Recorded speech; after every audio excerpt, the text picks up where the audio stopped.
Live from Washington, this is BBC News.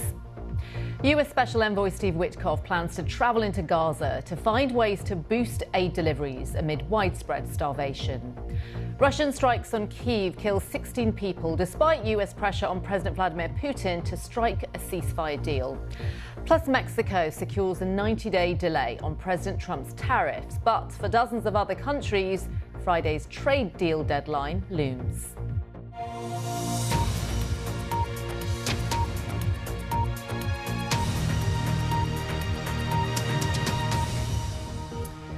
The US State Department has said that the US will impose sanctions on the Palestine Liberation Organization and Palestinian Authority, saying the groups are, in their words, continuing to support terrorism. It comes as Canada and Portugal are the latest nations to announce they would recognize a Palestinian state at the UN General Assembly in September. US officials are trying to salvage ceasefire talks between Israel and Hamas after the last round of negotiations stalled in recent weeks. US Special Envoy Steve Witkoff met with Israeli Prime Minister Benjamin Netanyahu in Jerusalem on Thursday. The White House has confirmed that Mr. Witkoff will travel into Gaza on Friday to inspect the food distribution sites operating across the Strip. Israeli officials have insisted there is no starvation in Gaza, despite the country being under mounting pressure to end the severe malnutrition that Palestinians there are facing. The Israeli government doesn't allow the BBC and other news organisations into Gaza, so we're not allowed to see conditions there for ourselves. Hugo Bachega has sent this report from Jerusalem, which does include distressing images from the start. Watine is 3 months old. A child of a Gaza that's starving. She now weighs less than when she was born. She's weak and tired, her fragile body, skin and bones. Doctors say she's suffering from severe acute malnutrition because of a lack of milk. Yasmin, her mother, is unable to breastfeed every day, herself struggling with hunger. Israel doesn't allow international media, including the BBC, into Gaza. This interview was carried out by a trusted local freelancer working for us. If I eat, then I have milk for her. But if I don't, there is no milk. There is nothing to drink. There is no food in Gaza. Some help is coming in. More aid was airdropped today, and supplies are also entering by land.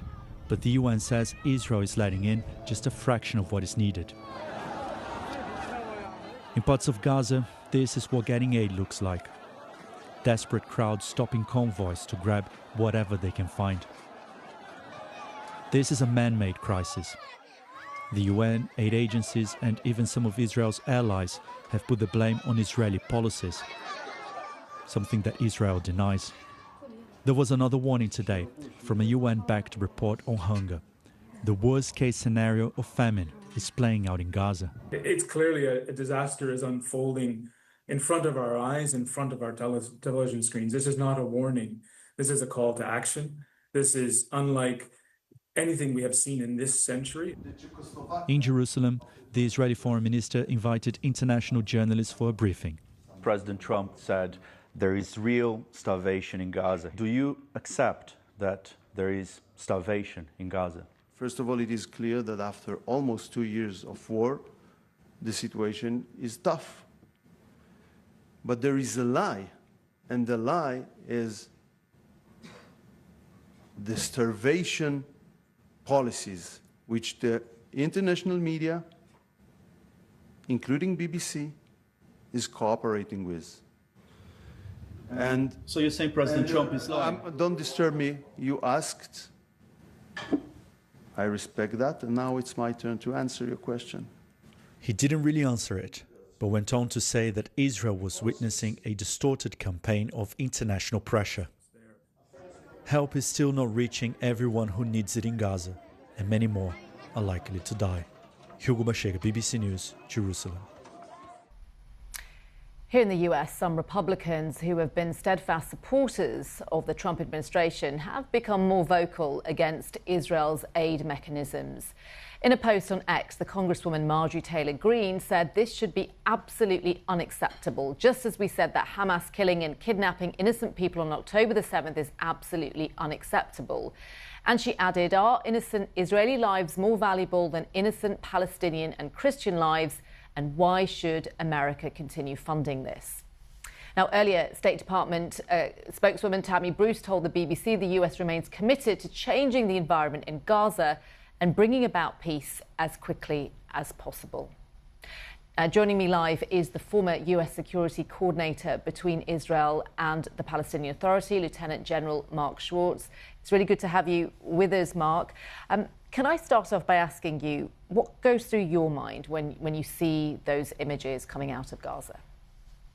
Well, it's undeniable that there's a humanitarian crisis and starvation happening. Maybe not throughout all of Gaza, certainly, but it is absolutely happening. And for the Israeli IDF spokesperson or the coordinator for government activities, or even Prime Minister Netanyahu, to try to refute that, well, then allow the international media, which I know you and many of your colleagues of agencies throughout the globe have asked to do, if they want to refute that and provide, the opportunity to show the world that it's not happening, well, then let the international media in. But they've refused to do that. So the level of trust it has broken down to the point to where I was very glad to hear President Trump and the UK Prime Minister earlier this week, state that this crisis is continuing to unfold in terms of the innocent Palestinians being held hostage, not only from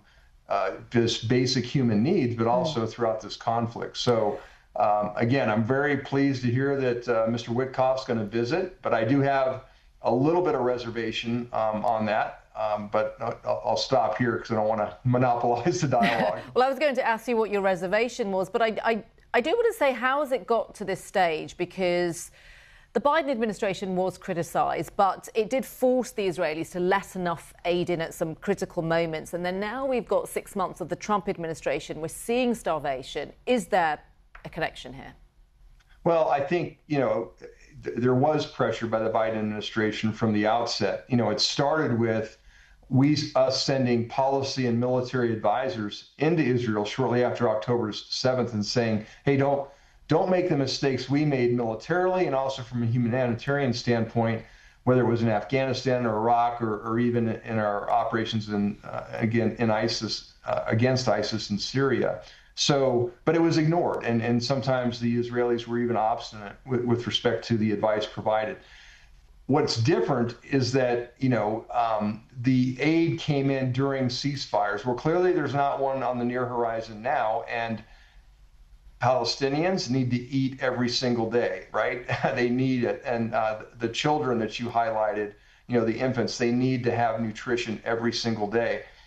What has happened throughout the course of this conflict is Israel and the United States leading this has failed to hold Israel account and the IDF account for providing secure passage of humanitarian assistance and the movement of Palestinians securely to that humanitarian assistance and those distribution points, with the exception of the Gaza Humanitarian Foundation, which is what Mr. Witkoff will go and visit tomorrow. I'm certain. I doubt he's going to go to the UN distribution sites because they're not secure. And 90%, since May 25th, 90% of the UN distribution that's come into Gaza has not reached its end destination. It's been either, had to be stopped because of, the mass Palestinian populace going to secure the aid that comes in, et cetera. So I don't want them to get a false perception that everything's working well, and by only expanding the GHF distribution sites will solve the problem. Because But it is likely to be a controlled visit, though, isn't it? He will be escorted by the IDF. There is, the critics will say he's going to see what Israel wants him to see. Yes, absolutely, he will. But I know that he's going to go to one of these distribution sites, and believe me, the GHF went through a lot of learning early on based on how to deal with crowd control, et cetera. but it's gotten to be a very efficient way to distribute aid, primarily because the trucks that are bringing the aid in are under armed escort, and the Israeli security forces are providing that outer cordon and security for those trucks to come in. That needs to happen across the Gaza Strip, and it can happen. There's no reason the IDF can't set the security conditions for that United Nations aid, the World Food Program, and so many others that have this aid, stockpiled and slowly trickling in. As you mentioned, 300 plus trucks a day are needed to address this. It's really good to get your take on this. Thank you so much for your time, Mark. That's the Lieutenant General Mark Schwartz, who was a former US security coordinator between Israel and the Palestinian Authority. Thank you. Now, on Thursday, US President Donald Trump extended the deadline for a tariff deal with Mexico by another 90 days, saying he had made the decision to offer more time to Mexico because of the complexities of the trading relationship. Mexican President Claudia Sheinbaum said her country made the best agreement possible in securing the extension. It avoids a 30% tariff rate that had been set to come into effect on Friday. It comes a day before the Trump administration's self-imposed deadline for its trading partners to make a deal. Dozens of other countries face a deadline of midnight Eastern time before Trump's sweeping so-called Liberation Day tariffs are set to kick in. Several economists remain skeptical about the president's trade policy, as many believe the tariffs will raise the cost of goods for everyday Americans, more so than the countries that produce them. The Yale University Budget Lab, among other policy centres, have been tracking the impact the tariffs will have on consumers. Our senior journalist Bernd Debusmann was at the White House earlier and shared the administration's stance on tomorrow's deadline. With just hours to go until the Trump administration's tariffs deadline at midnight Eastern Standard Time, there remain many unanswered questions about what the tariffs will look like on Friday. According to Press Secretary Caroline Leavitt, the White House and President Trump have been fielding phone calls from foreign leaders, hoping either for a reprieve of the tariffs or to come to an agreement before the deadline. One such phone call with Mexican President Claudia Sheinbaum already resulted in a 90-day postponement of the tariffs to allow those negotiations to take place. Other countries will be hoping for similar. It's still unclear what the tariff rate will be for those countries that don't come to an agreement by the deadline. Press Secretary Caroline Leavitt was asked earlier today whether those countries would revert to the same steep tariff rate that was announced in April, but she said those details are still being worked out, and an executive order from President Trump detailing those tariffs hadn't materialized yet by Thursday evening. But the White House is very much celebrating this as a victory. They say $150 billion has already come in from tariff revenue, and they believe that could skyrocket once these tariffs come into play. Now, for more on this, I spoke earlier to Ernie Tedeschi, Director of Economics at the Budget Lab at Yale and former Chief Economist at the White House Council of Economic Advisers. Trump promised to finish, I think it was 90 deals in 90 days. I believe it's now 120 days with US trading partners by August the 1st, and that all hangs in the balance. Do you think there'll be any last-minute deals, and what do you think the impact of tariffs has been so far?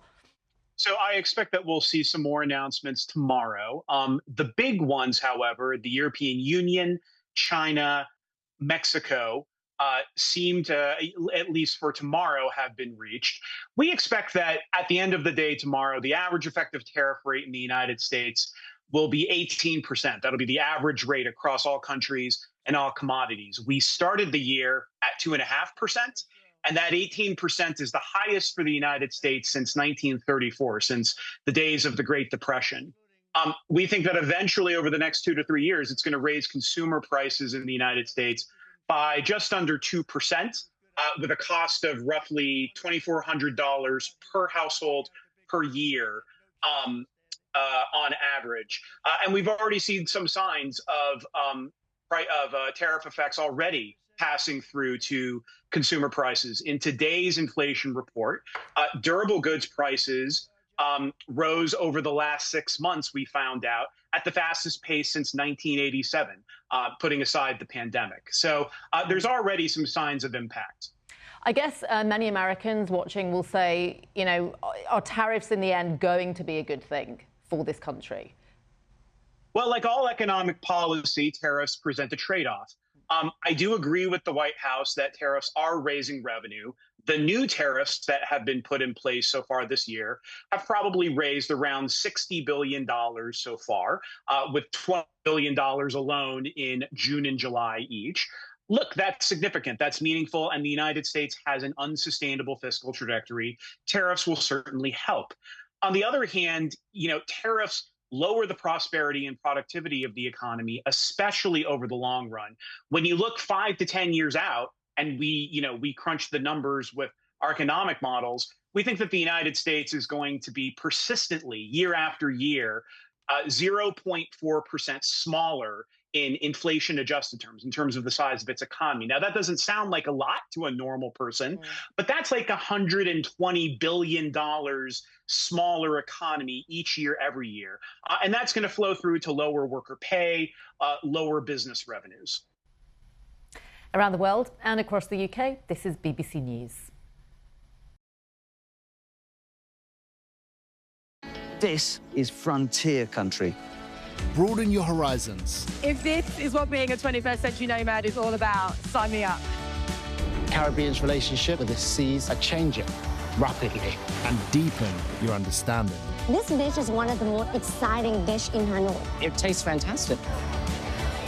What must it have been like for them, not knowing whether they were going to make it? How important is this region to the rest of the world? If something starts changing here, we see the change all over the world. This is just incredible. The Travel Show on BBC News. Join Americast as we navigate the biggest news and politics in the US. With lively chats about what's happening in America and social media investigations. Travel to the heart of America. With Americast, listen wherever you get your BBC podcasts.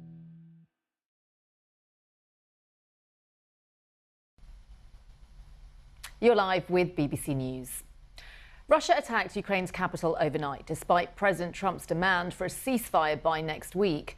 16 people were killed in the strikes on Kyiv. Officials say a 6-year-old was among those killed, with 155 others injured.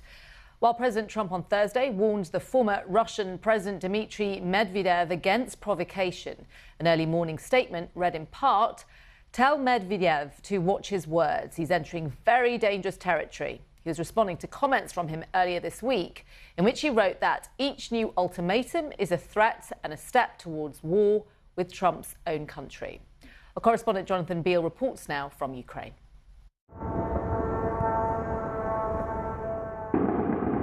The menacing hum of Russia's harbinger of havoc. Dozens of kamikaze drones flying over the capital in the early hours this morning.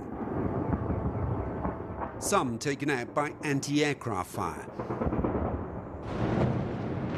But others, along with Russian missiles, spreading their devastation and destruction.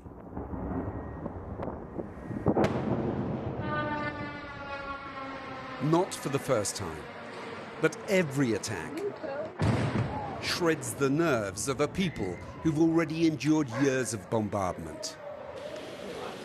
Russia claims it only targets military sites, but once again, it's civilians who've borne the brunt of another assault from the air. I tried to wake up my wife, but then there were explosions, and that was it. Our daughter is now in the hospital. The building across from us collapsed completely. I have friends that live there. I don't know their fate. This is so sad and horrible. Several children were wounded. At this apartment block, a 6-year-old boy and his mother were among those killed. These are the first major strikes on the capital, Kyiv, since President Trump gave a new deadline to President Putin to agree to a ceasefire within 10 days or face more sanctions. And this appears to be President Putin's answer. Russia keeps launching such attacks even when the whole world is calling on it to stop the war. A war that Russia started, a war that Russia keeps dragging on. And the war on the ground grinds on too. Russia claiming to have taken another town in the east. Ukraine insists its forces still cling on to Chasiv Yar. It's already clear more sanctions won't be enough to stop President Putin. Jonathan Beale, BBC News.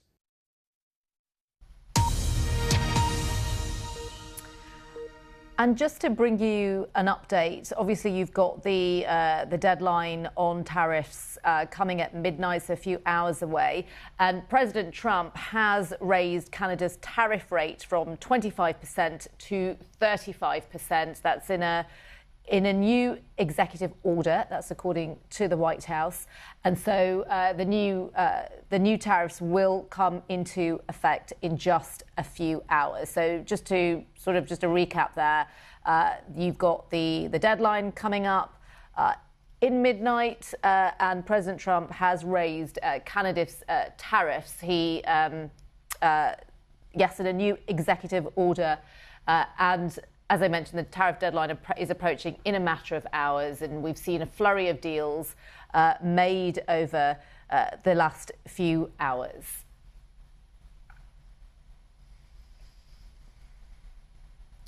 Now, just moving on from tariffs, we'll obviously bring you more on that as we get it. But with the deadline approaching in a matter of hours, as I mentioned, we've seen a flurry of deals being made in the last minute, with that midnight deadline coming through, and that includes the US's strongest trading partners like the European Union and Japan to more export-dependent nations. Now, on Wednesday, we did have the Commerce Secretary Howard Lutnick. He had said trade agreements were reached between Thailand and Cambodia. However, he didn't specify what their new rates will be. This all comes, as I mentioned, that those deadlines will be happening at midnight.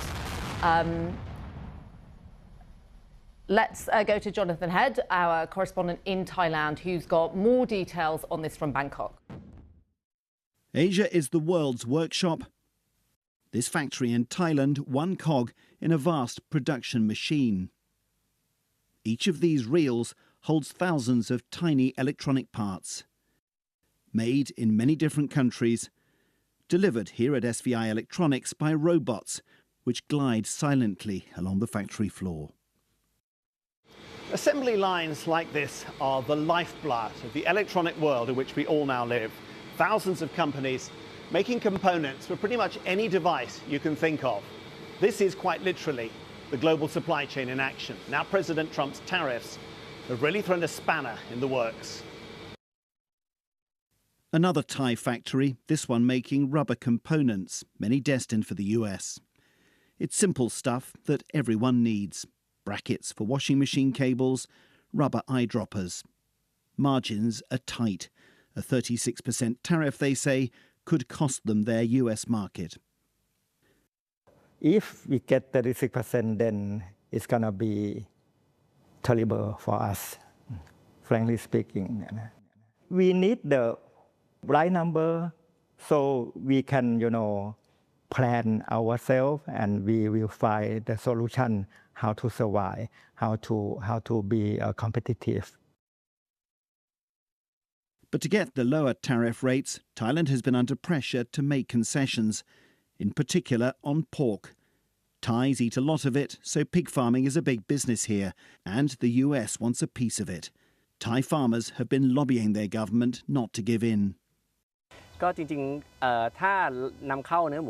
American farmers produce on a much bigger scale than us, and their costs are much lower, says farm owner Warawat Sirapun. If we allow their pork into Thailand, farmers here won't survive.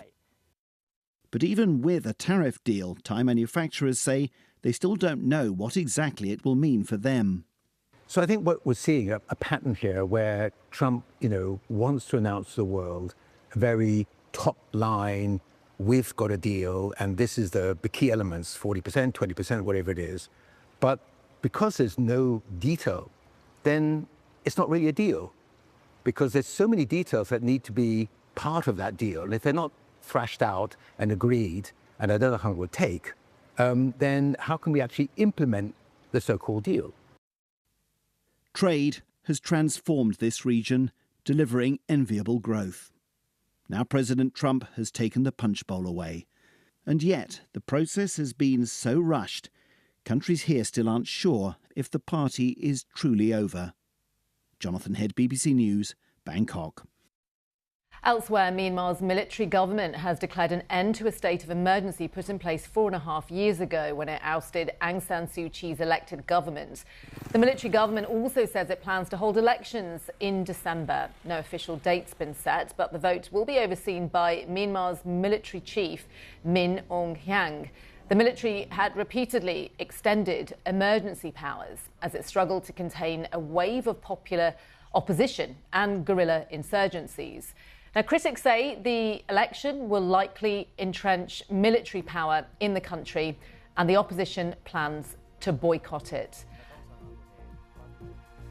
And just to remind you, the breaking news that we brought you earlier, the White House has announced new tariff rates for dozens of countries, which will come into effect tonight. We're going to go through the list and bring you all the details. Stay with us. Thank you for watching BBC News.